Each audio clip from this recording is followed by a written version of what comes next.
మొన్నటిదాకా బీచ్లో బట్టలు తీసేసి తిరిగేస్తాను అని చెప్పేసి ఫేక్ ప్రచారాలు చేశారు.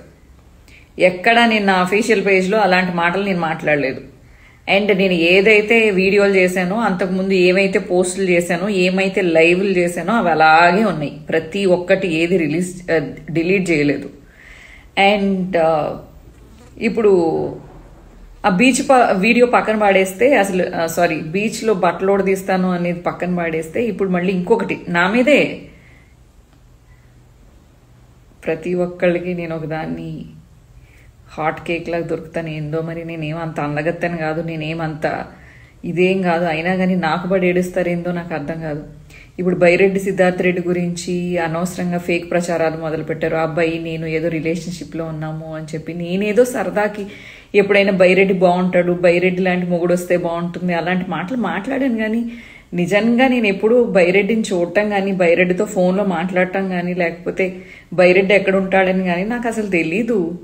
ఇప్పుడు నా జీవితం గురించి నాకేమీ భయం లేదు, లేకపోతే బాధ లేదు, లేకపోతే ఫ్యూచర్లో అయ్య బాబోయ్ ఇలాంటివి ఏమైనా వస్తే నాకేమైనా పెళ్లి కాదో అలాంటి భయాలు కూడా నాకేమీ లేవు.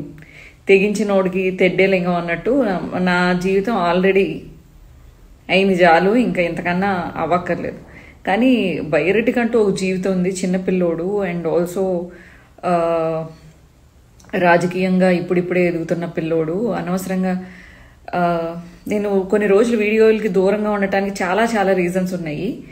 ఇప్పుడు ఆ అబ్బాయి జీవితం పాడు అవ్వకూడదు. ఇలాంటివి ఒక ఆడదానికైనా మగోడికైనా కూడా జీవితం అనేది చాలా ఇంపార్టెంట్. ఇలాంటి రూమర్స్ రాకూడదు. సో ఒక కన్సర్న్ తోటి ఈ వీడియో చేస్తున్నాను.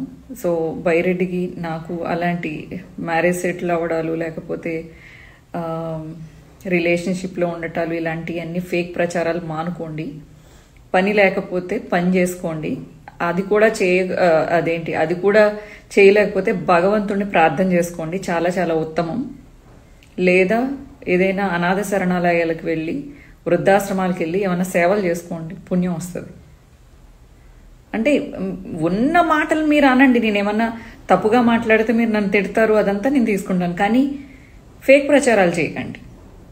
మీరు రాజకీయంగా నేను ఏమైనా మాట్లాడినప్పుడు నన్ను తిట్టండి. ఆపోజిట్ పార్టీ ఏమైనా రాజకీయంగా ఏమైనా మాట్లాడితే నేను తిడతాను. అంతవరకే చాలు.